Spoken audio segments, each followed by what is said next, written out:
नमस्कार साथियों। हम लोग आरपीसी के ओल्ड पेपर सोल्व कर रहे हैं। हमने फर्स्ट ग्रेड के जो पेपर हुए आज तक वो सारे सोल्व कर लिए। उसके बाद सेट के पेपर हुए थे आज से 2011 से लेकर 2023 तक 2 पेपर हुए थे, तो दोनों हमने सोल्व कर लिए। फर्स्ट ग्रेड के शायद 6-7 पेपर सोल्व किए थे, सेट के 2 पेपर सोल्व किए। अब हम असिस्टेंट प्रोफेसर के आज तक 2 भर्तियाँ आई हैं। एक 2014 में भर्ती आई थी जिसका एग्ज़ाम शायद 2016 में हुआ था, और एक भर्ती आई थी 2020 में जिसका एग्ज़ाम शायद 21 में हुआ था। ठीक है, उसके सोल्व करेंगे। पहले आज हम 2014 का जो पेपर था वो सोल्व करेंगे, उसके बाद 2020 वाला, और ये फ्री हो जाएंगे जैसे ही तब हम आएंगे किस पे, आरपीसी सेकेंड ग्रेड, जिसकी अभी चर्चा चली रही है। कल ही आरपीसी मेंबर गिरफ्तार हुआ है। अगर ऐसी चीज़ें होती हैं तो एक स्टूडेंट के लिए बड़ी घातक चीज़ें हैं ये। सरकार को इसके बारे में कुछ सोचना चाहिए। ठीक है, ज़्यादा बात इसके बारे में करेंगे नहीं क्योंकि ये जांच का विषय है। तो आज हम बात कर रहे हैं कॉलेज व्याख्याता 2014, यानी 2016 में एग्जाम हुआ था, 16 मान लो आप, जिसका हिंदी लिटरेचर का पेपर फर्स्ट था। ठीक है, तो क्वेश्चन नंबर 1 कह रहा है अपभ्रंश की उत्तरकालीन अवस्था का नाम है। अपभ्रंश की उत्तरकालीन अवस्था का नाम क्या है? अवहट। क्या है? अवहट। ठीक है, भाषा के बारे में एक अलग से वीडियो बना दूंगा, कौन सी भाषा किससे निकली किससे नहीं निकली, एक पेज का मैटर आएगा, और मेरा गारंटी है 99.99 उससे क्वेश्चन बाहर नहीं जाएगा। ठीक है ना, एक पेज का मैटर है, बाकी मैं ज़्यादा नहीं बताऊंगा आपको। देखो, अगर ज़्यादा ही बताना है तो आप किताबें भी देख सकते हो ना, कोई मतलब नहीं। मैं कम पे विश्वास करता हूँ, और उम्मीद है वो पेज में आपको एक बता दूंगा तो उससे बाहर क्वेश्चन नहीं आएगा। 99.99 बोल रहा हूँ। ठीक है, 1% की मैं नहीं कह सकता कोई क्वेश्चन आया भी जाए, लेकिन जहाँ तक मैंने अब तक के पेपर देखा मुझे नहीं लगा कि उससे बाहर क्वेश्चन आए हैं। तो एक पेज देखेंगे वो आपको साथ ही साथ याद भी हो जाएंगे। ठीक है, तो अभी हम इसका आंसर देख लेते हैं सीधे। नेक्स्ट क्वेश्चन कह रहा है सिंधी भाषा का जन्म किस अपभ्रंश से हुआ? तो सिंधी भाषा का जन्म ब्राह्मण अपभ्रंश से हुआ था। किससे? ब्राह्मण अपभ्रंश। और शोरसेनी अपभ्रंश से हिंदी का जन्म हुआ था। ठीक है, अगला क्वेश्चन देखो। चंद्रदत्त शर्मा गुलेरिया ने साहित्यिक अपभ्रंश को किस नाम से पुकारा? चंद्रदत्त शर्मा गुलेरिया ने साहित्यिक अपभ्रंश को पुरानी हिंदी के नाम से पुकारा था, जिसका समर्थन किया था राहुल शंकरत्यायन ने। किसने? राहुल शंकरत्यायन ने। ठीक है, नेक्स्ट क्वेश्चन देखते हैं। निम्नलिखित में से कौन सी रचना अपभ्रंश भाषा की नहीं है? बताओ। पौंचर्यु स्वयंभू की है, ये तो अपभ्रंश में है। पहुड़दोआ राम सिंह की है, ये भी अपभ्रंश में है। भविष्य का कहा, ये धनपाल की है, ये भी अपभ्रंश में है। चित्रावली ये उस्मान की है, जो अवधी भाषा में रचित है। किस भाषा में? अवधी भाषा में रचित है, और इसकी रचना उस्मान ने 1613 में की थी। इसमें अरबी के साथ साथ अरबी फारसी शब्दावली, यानी अवधी के साथ साथ अरबी फारसी शब्दावली का प्रयोग भी हुआ है। ठीक है, नेक्स्ट क्वेश्चन देखो। संविधान के किस अनुच्छेद में संघ की राजभाषा के रूप में हिंदी और देवनागरी लिपि को मान्यता दी गई? बताओ। अनुच्छेद 343। देखो, अनुच्छेद 343 से 51 तक राजभाषा संबंधी प्रावधान है।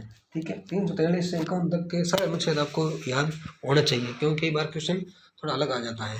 ठीक है, नेक्स्ट क्वेश्चन देखें। अगला क्वेश्चन कह रहा है निम्नलिखित में से मानक हिंदी का आदर्श एवं मानक क्षेत्र है? तो मानक हिंदी मेरठ में बोली जाती है, जहाँ से क्रांति शुरू हुई थी। कौन सी? 1857 वाली। ठीक है, नेक्स्ट क्वेश्चन। निम्नलिखित में से कौन सी अवधी भाषा का कवि नहीं है? कौन अवधी भाषा का कवि नहीं है ना? जायसी पद्मावत लिखी थी, सही बात है। कुतुबन मरगावती, ये भी अवधी का है। उस्मान ने चित्रावली लिखी, ये भी अवधी का। नंददास नहीं, इन्होंने ब्रज भाषा का प्रयोग किया था। किस भाषा का? ब्रज भाषा का प्रयोग किया था नंददास ने। ठीक है, अगला क्वेश्चन। ग्रीसन ने किस भाषा को अंतर्वेदी नाम दिया? तो इस क्वेश्चन को लोग हार्ड बोल रहे हैं, लेकिन मेरे नोट्स में ये क्वेश्चन भी है। ठीक है, अंतर्वेदी किस भाषा को नाम दिया था? ब्रज भाषा को ग्रीसन ने क्या कहा था? अंतर्वेदी। खड़ी बोले को भी ग्रीसन ने कुछ कहा है? आप मुझे कमेंट करके बताना।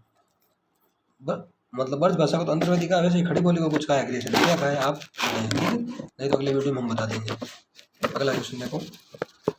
हिंदी और उर्दू के बीच सरल भाषा कहलाती है? क्या कहलाती है? हिंदी और उर्दू के बीच की सरल भाषा हिंदुस्तानी। क्या? हिंदुस्तानी। ठीक है, अगला क्वेश्चन देखो। दक्षिणी राजस्थानी की प्रतिनिधि बोली है? तो कौन सी है दक्षिण राजस्थानी की प्रतिनिधि बोली? मालवी। कौन सी? मालवी। ठीक है दोस्तों, अगला क्वेश्चन देखते हैं हम। अगला क्वेश्चन क्या कह रहा है? ये कह रहा है निम्नलिखित में से पश्चिमी हिंदी की बोली कौन सी नहीं है। पश्चिमी हिंदी की बोलियाँ कौन कौन सी, पहले आप ये ध्यान रखो। एक तो कौन सी है, खड़ी बोली, खड़ी बोली पश्चिम हिंदी की बात करें ना। एक है खड़ी बोली, फिर ब्रज भाषा, खड़ी बोली, ब्रज भाषा, फिर है कन्नौजी, कौन सी, कन्नौजी, एक है बुंदेली और एक है हरियाणवी। क्या है, हरियाणवी। ये सारी किसकी बोलियां हैं, पश्चिम हिंदी की। खड़ी बोली, ब्रजभाषा, बुंदेली, हरियाणवी और कन्नौजी किसकी है, पश्चिम हिंदी की। बोल रहा कौन सी नहीं है, खड़ी बोली, ब्रजभाषा, कन्नौजी, लेकिन बघेली नहीं है। ठीक है, अवधी और ये एक बघेली और एक छत्तीसगढ़ी, ये तीनों किसकी है, ये पूर्व हिंदी की बोलियां। किसकी, पूर्व हिंदी की बोलियां। ठीक है, अगला क्वेश्चन देखें। अपभ्रंश एवं ब्रज भाषा के योग से कौन सी भाषा बनती है। अपभ्रंश और ब्रज भाषा के योग से पूछ रहा है, तो अपभ्रंश प्लस ब्रज भाषा बराबर पिंगल। ठीक है, अपभ्रंश प्लस राजस्थानी से डिंगल। ठीक है, ध्यान रखना, हर बार क्वेश्चन पूछा जाता है। अगला क्वेश्चन, निम्न में से कौन सा हाड़ौती बोली का क्षेत्र नहीं है, बताओ। कोटा, बूंदी, झालावाड़, धौलपुर नहीं है। एक 12 भी हाड़ौती बोली का क्षेत्र है। ठीक है, अगला क्वेश्चन, कौरवी का संबंध किस उपभाषा से है। देखो अभी हमने बात की थोड़ी देर पहले, बताओ बताओ, कौरवी का संबंध किससे है, तो किससे है, पश्चिम हिंदी से। खड़ी बोली, ब्रज भाषा, बुंदेली, हरियाणवी, कन्नौजी। ठीक है, किसका उपनाम कौरवी है, आप मुझे बताना, क्योंकि देखो ये तो आसान सा क्वेश्चन है, मैंने बताऊंगा इसको, आप बताइए बात। कौरवी किसे कहते हैं, कन्नौजी को कहते हैं, हरियाणवी को कहते हैं, किसको कहते हैं बताओ। हिंट दे दिया मैंने, अब तो बता ही देना आप। अगला क्वेश्चन देखो, देवनागरी लिपि का विकास किस प्राचीन लिपि से हुआ है, तो कुटिल लिपि से हुआ था। किस लिपि से, कुटिल लिपि से देवनागरी लिपि का विकास हुआ था। ध्यान रखना, इंपॉर्टेंट है, हर बार क्वेश्चन आता है। ठीक है, नेक्स्ट क्वेश्चन देखते हैं अब।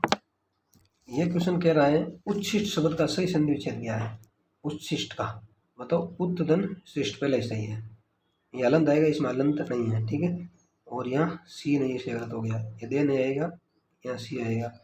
कुल मिला क्या है, उत्तधन, उत्तधन शिष्ट, क्या बन गया, उच्छिष्ट। तो कौन सी संधि इसमें बताओ, व्यंजन संधि है। कौन सी है, व्यंजन संधि, क्योंकि वो रूल है ना, ते के बाद से आए, ते के बाद क्या से आए, तो ते का तो चे हो जाता है और से का छे हो जाता है। ठीक है, अगला क्वेश्चन, निम्नलिखित में से व्यंजन संधि का उदाहरण है, बताओ। वांग में, वागदन में, ये तो व्यंजन संधि का उदाहरण है। और उच्छृंखल, उत्तदन श्रृंखल, ये भी व्यंजन का है। सृष्टि, सृष्टन ती, ये भी है। पुरस्कार, ये नहीं है, ये किसका है, विसर्ग संधि होता है। किसका है, विसर्ग संधि का है। ठीक है, अगला क्वेश्चन देखते हैं। निम्नलिखित में से कौन सा पद बहुव्रीहि समास का उदाहरण है, बताओ। अच्छा क्वेश्चन है, तो ऑप्शन नंबर ए की है, मुरारी, ये किसका है, बहुव्रीहि समास का उदाहरण है। नील गगन, ये कर्मधारय का है। किसका है, कर्मधारय का। और आज जन्म, ये किसका है, ये अव्ययी भाव का है। ठीक है, अव्ययी भाव, ये अव्ययी भाव बहु कर्मधारय क्या होता है, अगर आपको पता नहीं है तो हम ग्रामर की भी बात करेंगे, संपूर्ण ग्रामर पढ़ेंगे। ठीक है, त्रिभुवन, दिगु, किसका है, दिगु का। ग्रामर आपको ज़्यादा नहीं, एक एक वीडियो में एक टॉपिक कंप्लीट करा दिया जाएगा और उससे बाहर क्वेश्चन नहीं आएगा, क्योंकि हम लंबी चौड़ी नहीं करेंगे। आपको जितना समझ में आ जाए और जितना आपके एग्जाम में आ जाए वही बात करेंगे। बाकी फालतू की बात करने से क्या मतलब, मुझे अपनी विद्वत्ता आपके सामने सिद्ध नहीं करनी है। ठीक है, मुझे तो यही करना है कि मेरे पढ़ाने से आपका क्वेश्चन सही हो जाए, और वो हो जाएंगे 100%। ठीक है, बाकी अगर आपको ज्ञानी ज़्यादा बनना है तो आप कहीं से देख सकते हो। ठीक है, अगला क्वेश्चन, कौन सा शब्द अभी उपसर्ग से निर्मित नहीं है, बताओ। अभिशाप, अभिधन शाप, अभिभाषण, अभिधन भाषण, अभिमान, अभिधन मान। ठीक है, ये तो, लेकिन अभिन्नता, ये अभिन्न प्लस ता प्रत्यय है, इसमें उपसर्ग नहीं। अभिन्न धन ता प्रत्यय है। ठीक है, तो फिर बना अभिन्नता। तो आंसर नंबर डी इसका सही है। ठीक है, नेक्स्ट क्वेश्चन है, निम्नलिखित शब्दों में प्रत्यय रहित शब्द है, मतलब किस शब्द में प्रत्यय नहीं है। सेंधव, सिंधुदन ए, सिंधुदन ए, इसमें है ए प्रत्यय। ये तो यादव, यदुधन ए, यदुधन ए, यादव हो गया। किताब, इसमें कोई प्रत्यय नहीं है। द्वितीय में द्वितीयधन ये, क्या, द्वितीयधन ये, तो द्वितीय बना, ये प्रत्यय इसमें। बाकी दो में ए है, एक में ये प्रत्यय है। ठीक है, किताब में कोई प्रत्यय नहीं है। नेक्स्ट क्वेश्चन है, निम्न में से संयुक्त वाक्य का चयन कीजिए। एक मिनट, इसे ऊपर ले लेते हैं। जो मनुष्य विद्वान होता है उसका सभी सम्मान करते हैं, ये तो मिश्र वाक्य है। जो परिश्रम करता है वही आगे बढ़ता है, ये भी मिश्र वाक्य है। मैं कश्मीर गया और ये और आ गया और वहाँ से फल ले आया, ये संयुक्त वाक्य है। सेठ जानता है कि नौकर ईमानदार है, ये भी मिश्र वाक्य है। ठीक है, ये कौन सा आश्रित मिश्र वाक्य है? ऑप्शन नंबर डी बताना मुझे, देखते कितना आपको आता है। संज्ञ आश्रित है, विशेषण आश्रित है, कौन सा है? ठीक है, अगला क्वेश्चन, वर्तनी की दृष्टि से कौन सा शब्द शुद्ध है? बताओ। अंताक्षरी, ये तो अशुद्ध है क्योंकि ऐसा लिखा जाता है अंत्याक्षरी, अंत्याक्षरी। ठीक है, ये नया है ना, अंत्याक्षरी ऐसे लिखा जाता है, इसके अशुद्ध है। सौंदर्यता, ये भी अशुद्ध है क्योंकि सौंदर्य होता है, क्या होता है? सौंदर्य होता है, सौंदर्य। एक मिनट है, क्या होता है? सौंदर्य, सौंदर्य। ठीक है, यह होता है सुंदरता, लेकिन सौंदर्यता नहीं होता है। दो प्रत्ययों का प्रयोग एक साथ नहीं होता है, दो प्रत्ययों के एक साथ प्रयोग होने से शब्द अशुद्ध हो जाता है। ठीक है, सुंदरता होता है। आशीर्वाद, ये भी अशुद्ध है क्योंकि आशीर्वाद ऐसे लिखा जाता है, कैसे? आशीर्वाद। संन्यास, ये शब्द ठीक है, लेकिन एक बात ध्यान रखना, अगर आपको सामने कभी आ जाए संन्यास, ये भी लिखा हुआ आ जाए और कभी ये भी लिखा हुआ आ जाए, तो डबल है ना संन्यास, तो आपको प्राथमिकता इसे देनी है। एक नंबर इसे माना, ये सेकंड नंबर है, सबसे ज़्यादा ये सही है। ठीक है ना, डबल ने वाला कैसे सही है, इसकी आगे बात करेंगे। अगला क्वेश्चन, निम्नलिखित में से कौन सा शब्द अशुद्ध है? मतलब पूजनीय, ये अशुद्ध है क्योंकि पूजनीय से लिखा जाता है, कैसे? पूजनीय, ये ज्यादा नहीं आता। ठीक, पूजनीय होता है, पूज्य नहीं होता है। खाली पूज्य पूज ले तो सही है, अगर पूजनीय होता है। ठीक है, पूज्य नहीं होता है। व्यावहारिक सही है, उपयुक्त सही है, मिष्टान सही है, ठान नहीं होता है। कई बार क्या ये लिखा होता है मिष्ठान, ये गलत होता है। ठा नहीं है हमें, ठीक है ना, टान होता है, क्या होता है? टान। एक ध्यान रखना, श्रृंखला ऐसे लिखा जाता है, श्रृंखला, और एक श्रृंगार भी ऐसे लिखा जाता है। ध्यान रखना, ये वर्ड बार बार पूछे जाते हैं। श्रृंगार, प्रदर्शनी होता है, प्रदर्शनी नहीं होता है, प्रदर्शनी होता है, लेकिन प्रिय दर्शनी होता है, प्रिय दर्शनी होता है, और प्रदर्शन नहीं होता है। ठीक है, अगला क्वेश्चन देखो, निम्नलिखित में से कौन सा शब्द शुद्ध है? बताओ। लघु उत्तर पहला ही शुद्ध है, लघु उत्तर पहला ही शुद्ध है, तो ये गलत क्यों है? ये से लिखा जाता है अनुग्रहित, क्या? अनुग्रहित, छोटा ही आ गया ना, इसलिए गलत है। लब्ध प्रतिष्ठित नहीं होता है, लब्ध प्रतिष्ठ होता है, क्या होता है? लब्ध प्रतिष्ठ, लब्ध प्रतिष्ठ होता है। ठीक है, अभिष्ट, ये भी गलत है क्योंकि अभिष्ट ऐसे लिखा जाता है, बड़ी भी आती है, अभिष्ट। ठीक है दोस्तों, अगला क्वेश्चन देखो, रमणीयार्थ प्रतिपादक शब्द काव्यम, ये क्वेश्चन मेरे हिसाब से मैंने 10 बार बता दिया, 10 से ज़्यादा बार। बताओ इसका आंसर क्या होगा? हिंट भी दे दूँ आपको, बताओ। हिंदी के अंतिम प्रमाणिक आचार्य माने जाते हैं वो, जिनका ये कथन है, तो कौन है बताइए? पंडित राज जगन्नाथ। विश्वनाथ का वाक्यम रसात्मकम काव्यम, ध्यान रखना है ना। अगला क्वेश्चन, आचार्य दंडी ने काव्य हेतु किसे माना? बताओ। आचार्य दंडी ने निपुणता, प्रतिभा, जीवन इच्छा, बताओ तो किससे माना? प्रतिभा, शास्त्र ज्ञान और अभ्यास को दंडी ने काव्य हेतु माना। ऑप्शन नंबर 4 इसका। अगला क्वेश्चन क्या कह रहा है, कौन से आचार्य ने चतुर्वर्ग की प्राप्ति को काव्य का प्रयोजन माना? किसने माना बताओ? तो आचार्य भामा ने माना चतुर्वर्ग प्राप्ति को काव्य का प्रयोजन। ठीक है, अगला क्वेश्चन, जिस काव्य में केवल किसी एक घटना या अनुभूति का सरस वर्णन होता है वह कहलाता है। एक घटना का पूछ रहा है, महाकाव्य तो पूरा जीवन का वर्णन होता है, इसमें पूरे जीवन का वर्णन किसमें होता है? महाकाव्य में। अगर एक घटना की बात आ जाए तो इसका आंसर होगा खंड काव्य। कौन सा काव्य? खंड काव्य। नेक्स्ट क्वेश्चन देखो, भारतीय काव्य शास्त्र का प्राचीनतम ग्रंथ कौन सा है? तो कौन सा है? नाट्य शास्त्र है, जो आचार्य भरत मुनि ने लिखा। किसने? भरत मुनि ने लिखा। ये ईसा की दूसरी सदी ईसा पूर्व का है। ठीक है, और काव्य अलंकार तो आपको बताइए किसका है? भामा का। किसका है? भामा का। ध्वन्यालोक आनंदवर्धन का। किसका? आनंदवर्धन का। इसकी टीका लिखी थी अभिनव गुप्त ने ध्वन्यालोक लोचन नाम से। काव्य दर्श दंडी का है। किसका? दंडी का। अगर आपसे पूछ ले काव्य प्रकाश, ये किसका है? ये होता है काव्य प्रकाश किसका है बताओ? मम्मट का। किसका है? मम्मट का। किसका? मम्मट का। ठीक है, अगला क्वेश्चन, काव्य आत्मा की संकल्पनात्मक अनुभूति है जिसका संबंध विश्लेषण, विकल्प या विज्ञान से नहीं है। वे एक श्रेयमयी प्रेय रचनात्मक ज्ञान द्वारा है। ये कथन किसका है? तो ये कथन किसका है? काव्य आत्मा की संकल्पनात्मक अनुभूति है। यहीं से आप कर सकते हो, इतना याद रख लेना, आपका सारा काम हो जाएगा। ये बात किसने कही थी? जयशंकर प्रसाद ने कही थी। किसने? जयशंकर प्रसाद ने। अगला क्वेश्चन आप देखो, ये कह रहा है काव्य शोभाकरान धर्मान अलंकारान प्रचक्षते। कथन किसका है? वामन का है? नहीं नहीं नहीं, ये दंडी का है। वामन का है काव्य शोभायो। क्या है? काव्य शोभायो। काव्य शोभायो करता रहो, करता रहो। ये किसका है? वामन। काव्य शोभायो करता रहो धर्मा गुणा। धर्म और गुणा की बात कौन कर रहे हैं? वामन। और शोभा करान की बात कर रहे हैं दंड, दंडी। ठीक है, अगला क्वेश्चन देखो आप। दौनिया लोक ग्रंथ के रचयिता है, हमने भी बात की थोड़ी देर पहले, बताओ कौन है? आनंदवर्धन। कौन है? आनंदवर्धन। पूछ ले दौनिया लोक टीका किसने लिखी? तो लिखी थी अभिनव गुप्त ने। किसने? अभिनव गुप्त ने। किस नाम से? दौनिया लोक लोचन नाम से। किस नाम से? दौनिया लोक लोचन नाम से। दौनिया लोक लोचन नाम से आनंदवर्धन ने दौनिया लोक की टीका लिखी, ध्यान रखना।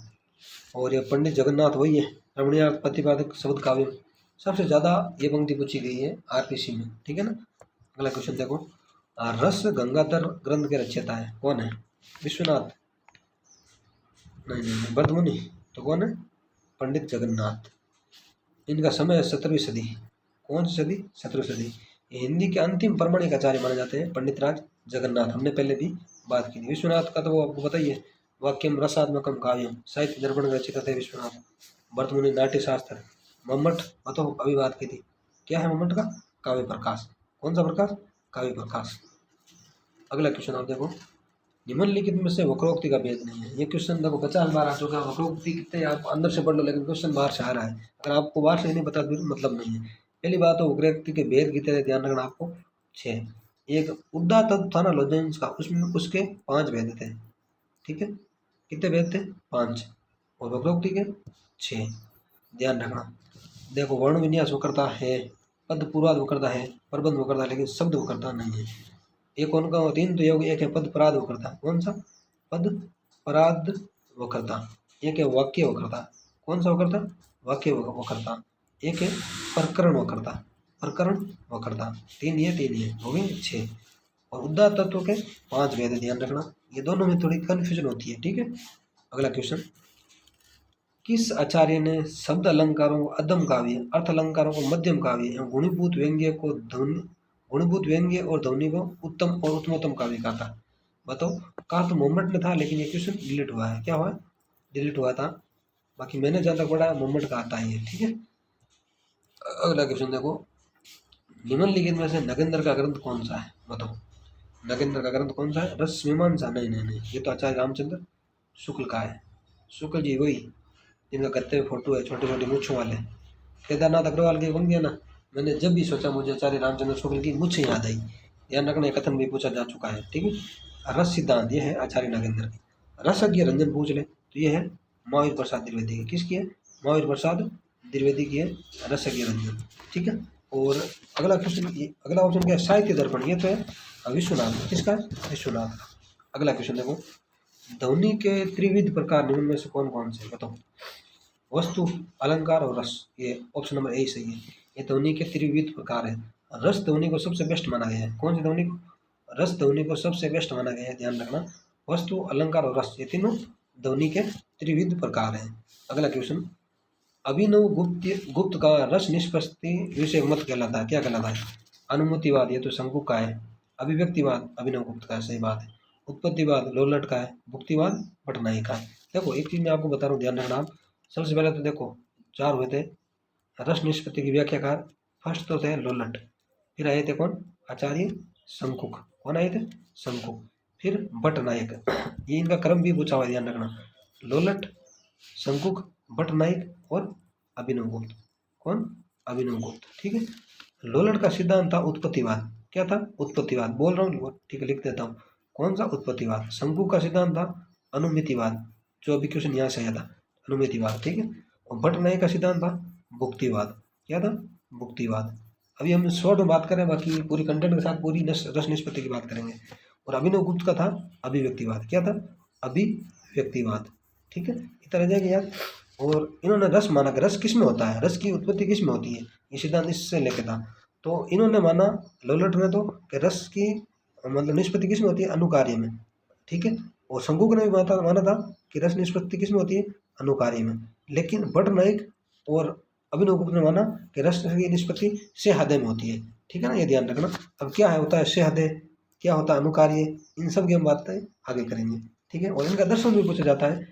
लोलट का दर्शन था मीमांसा दर्शन, कौन सा दर्शन था, मीमांसा दर्शन। शंकु का दर्शन पूछ ले तो शंकु का न्याय दर्शन। पटनायक का सांख्य दर्शन, कौन सा, सांख्य दर्शन। और अभिनवगुप्त का शिव दर्शन, ठीक है। अगर आप ये चीजें याद कर लेते हो ना तो आपका रस निष्पत्ति का सिद्धांत 90% क्लियर हो जाता है। कितना प्रतिशत, 90% रस निष्पत्ति क्लियर हो जाती है। और 99% यही चांस है क्वेश्चन यहाँ से आ जाता है। 1% के लिए हमें थोड़ा अलग देखना पड़ेगा, वो हम बात कर लेंगे जब कंटेंट देखेंगे, ठीक है। अगला क्वेश्चन, आश्रय की वे सूक्ष्म मानसिक क्रियाएं जो स्वयं उत्पन्न होती है, चाहने पर भी रोके नहीं जा सकती, क्या होती है बताओ। तो वो होती है, क्या होती है आश्रय की सूक्ष्म मानसिक क्रियाएं, तो सात्विक अनुभव। सात्विक अनुभव है कितने, 8, कितने 8। मैंने बात की थी स्तंभ, स्वेद, रोमांच, स्वरभंग, कंप, विवरणीय, अश्रु, प्रलय। आया ना याद कुछ, तो हमने कई बार इनकी बात कर रखी है। क्वेश्चन जो हमने बात की वही घूम फिर के आ रहा है। अगर आप लगातार मेरे वीडियो देख रहे हो, हमारे वीडियो देख रहे हो, तो आपको पता ही होगा कि क्वेश्चन कौन से आ रहे हैं। बाकी देखो आपकी इच्छा, आप कहीं से पढ़ो, भारत आजाद है, आप कहीं भी कुछ भी कर सकते हो, ठीक है ना। आप उल्टे सीधे कमेंट भी कर सकते हो, कुछ भी कर सकते हो, कोई दिक्कत नहीं है। बाकी आप कम से कम जो बता रहे हो वो देख लोगे तो आप कहीं नया पार हो जाएगी। अगला क्वेश्चन, भावकतम साधारणीकरण, बताओ उक्त परिभाषा किसकी है। भावकतम साधारणीकरण किसकी है, बटनायक की। देखो मैंने क्वेश्चन आप पिछली वीडियो में पूछा था कि भावुकतम और भोजोक्तम में फर्क क्या है। जहाँ भी भावुकतम भाव की बात आ जाए ना उसका मतलब साधारणीकरण से, और जहाँ भोग की बात हो ना भोग की, तो वो भोग का संबंध है रस निष्पत्ति से, किससे, रस निष्पत्ति से, रस निष्पत्ति से। और भाव की बात कहाँ है, साधारणीकरण में, ठीक है। भावुकतम साधारणीकरण, और भोग का संबंध किससे, रस निष्पत्ति से। ये ध्यान रखना, कई बार क्वेश्चन पूछा जा सकता है। ये पूछा हुआ है भोग का संबंध किससे है, रस निष्पत्ति से, भाव का साधारणीकरण से, ठीक है। भोग और भाव दोनों की बात ही बटनायक ने की थी, ठीक है। अगला क्वेश्चन, चित्र तुरंग न्याय की अवधारणा का प्रयोग किस आचार्य ने रस निष्पत्ति की व्याख्या में किया, बताओ किस में किया, किसने किया बताओ, आचार्य शंकु ने। चित्र तुरंग न्याय क्या है तो आपको पता होगा, है ना, आसान है, कोई नहीं, बाद में बात कर लेंगे।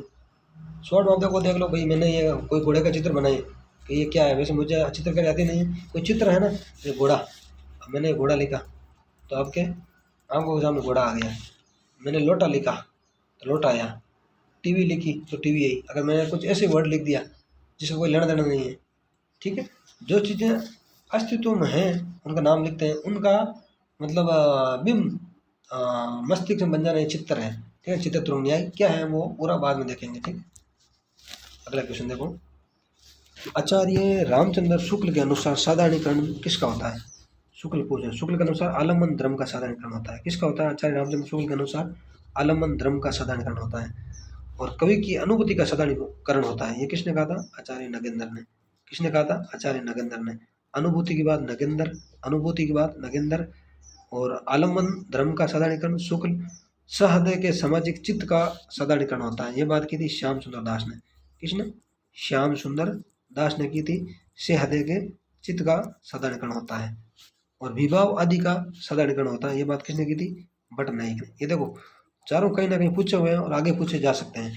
कवि की अनुभूति का साधारणीकरण होता है, ऐसा पूछ ले तो नगेंद्र ने कहा था। सामाजिक सहृदय के चित्त का साधारणीकरण होता है, श्याम सुंदर दास का मानना है। आलम्बन धर्म का साधारणीकरण होता है, ये किसका मानना है, बटनायक का मानना है। विभाव आदि का नहीं, आलम्बन धर्म का तो शुक्ल है, विभाव आदि का होता है बटनायक का मानना है। विभाव आदि का मतलब विभाव, अनुभव, स्थायी भाव आदि का साधारणीकरण होता है, ये किसका मानना है, बटनायक का। कभी कभी ऐसे पूछ ले, कभी किसका मानना है कि विभाव, अनुभव और स्थायी भाव का साधारणीकरण होता है, तो ये बटनायक का। आदि आ गया ना, आदि मतलब सब, ठीक है। और भावुक तो ही साधारणीकरण है, ये बात की थी बटनायक ने, आपको बताइए। और भोजक तो मतलब अवधारणा किसने दी रस निष्पत्ति के बारे में, तो बटनायक ने, ठीक है। अगला क्वेश्चन, हिमाद्री त्रुम श्रुम सी प्रबुद्ध शुद्ध भारती स्वम प्रभा समझुला स्वतंत्रता पुकारते। उपयुक्त पंक्तियों में कौन सा रस है बताओ। उपयुक्त पंक्तियों में वीर रस है। और गुण पूछ ले तो ओज गुण है, कौन सा गुण, ओज गुण। रीति पूछ ले तो गोड़ी रीति है, कौन सी रीति, गोड़ी रीति। अब देखो रीति पूछ ले तो आप बता दोगे गोड़ी है, गुण पूछ ले तो आप बता दोगे ओज है, रस तो ये पूछ ले इन्होंने वीर रस है। आपकी बार स्थायी भाव पूछ ले इन्होंने, इसमें स्थायी भाव कौन सा है, तो उत्साह है, कौन सा है, उत्साह है, बताओ कैसा भी एग्जामिनर क्वेश्चन पूछ सकता है, हमें पता होना चाहिए। ठीक है, अगला क्वेश्चन देखो, आश्रय की वे चेष्टा जिससे उसके हृदय में भावों की सूचना प्राप्त हो, क्या कहलाती है? बताओ। अनुभव। क्या कहलाती है? आश्रय की वे चेष्टा जिससे हृदयगत भावों की सूचना प्राप्त हो, अनुभव। ध्यान रखना एक बात, अनुभव का संबंध सदैव आश्रय से होता है। किससे होता है? आश्रय से होता है। किससे होता है? आश्रय से। ध्यान रखना, ए से अनुभव, आ से आश्रय। ए के बाद क्या आता है? आ आता है। ध्यान रखना, ये क्वेश्चन कई बार पूछा जाता है। क्यों होता है? जब हम रस की बात करेंगे तब कर लेंगे। ठीक है, ये आप ध्यान रखना अच्छे से। आश्रय का संबंध हमेशा अनुभव से होता है, ए और आ। ठीक है, अगला क्वेश्चन, तू दयालु दीन हो, तू दानी हो भिखारी, हो प्रसिद्ध पात की तू पाप पुंजहारी। उपयुक्त पंक्तियों में कौन सा रस है? तो भक्ति रस है। कौन सा रस है? भक्ति रस। अगला क्वेश्चन, सौंदर्यम अलंकार उक्ति किस आचार्य की? मतलब हमने बात कर रखी है, वो नहीं तो है नहीं, तो आचार्य वामन की पंक्ति है। किसकी है? आचार्य वामन की पंक्ति है, सौंदर्यम अलंकार। अगला क्वेश्चन देखते हैं। अगला क्वेश्चन कह रहा है, रुयक किस ग्रंथ का रचयिता है? रुयक ने कौन सा लिखा? अलंकार सरस्व। कौन सा लिखा? अलंकार सरस्व। काव्य अलंकार किसका है? भामा का। किसका है? भामा का, जिन्होंने चतुर्वर्ग की प्रथम बार बात की थी। कुलियानंद, ये किसका है? अप्य दीक्षित का। किसका? अप्य दीक्षित का है कुलियानंद। ठीक है, काव्य दर्श पूछ ले तो ये किसका है? दंडी का। किसका है? दंडी का। काव्य प्रकाश पूछ ले तो किसका है? मोमट का। ध्यान रखना, काव्य दर्श और काव्य प्रकाश में थोड़ी कन्फ्यूजन होती है। जो चीज़ें कन्फ्यूजन वाली है उन्हें आप साथ में लिख लें, उससे आपको ये चीज़ें कवर हो जाएगी। ठीक है, अगला क्वेश्चन देखो, निम्नलिखित में से उपमा अलंकार किस पंक्ति में? ठीक है, तो अलंकार की बात कर रहा है, तो तट तमाल तरवर बहुछाई, इसमें नहीं है। मानु मदन दुदम्बी दीनी, इसमें भी नहीं है। ये उत्तरा के दंड हो तुम उत्तरा के पास, इसमें भी नहीं है। हंसने लगे तब हरिया पूर्णंदु सा मुख खिल गया, इसमें है उपमा अलंकार। कौन सा? उपमा अलंकार। ठीक है दोस्तों, अगला क्वेश्चन देखो, अंशुवन जल सिंची सिंची प्रेम बोले बेली बोई, अब तो बेली फैल गई आनंद फल होई। तो कौन सा अलंकार इसमें? अंशुवन जल सिंची सिंची प्रेम बेली बोई। पहली बात तो ध्यान रखना, ये पंक्ति किसकी है? मीरा माई की है। किसकी है? मीरा माई की। अलंकार पूछ ले तो कौन सा? बताओ बताओ बताओ। रूपक अलंकार। कौन सा? रूपक अलंकार। अगर आपको अलंकारों के बारे में ज्ञान नहीं है तो हम बात करेंगे एकदम शॉर्ट में बात करेंगे, और जो चीज़ें एग्जाम आएगी उसकी बात करेंगे, बाकी इधर उधर की बातें हम नहीं करेंगे। ठीक है ना, अगला क्वेश्चन देखो, जहाँ प्रशंसा के बहाने निंदा की जाए और निंदा के बहाने प्रशंसा की जाए, वहाँ कौन सा अलंकार होता है? तो वहाँ कौन सा होता है बताओ? ब्याज स्तुति। कौन सा? ब्याज स्तुति। अगला क्वेश्चन देखो, एक क्वेश्चन और देख लेते हैं आज का, किस अलंकार में वाच्यार्थ गुण और व्यंग्यार्थ प्रदान होता है? बताओ। ये क्वेश्चन आप किसी ने कर दिया था डिलीट, इसलिए हम बात नहीं करेंगे। ठीक है दोस्तों, हम लोगों ने 51 क्वेश्चन की बात की है, बाकी क्वेश्चन नेक्स्ट वीडियो में देखेंगे। तब तक का विषय देखें, मिलते हैं नेक्स्ट वीडियो में। जय हिंद, जय भारत।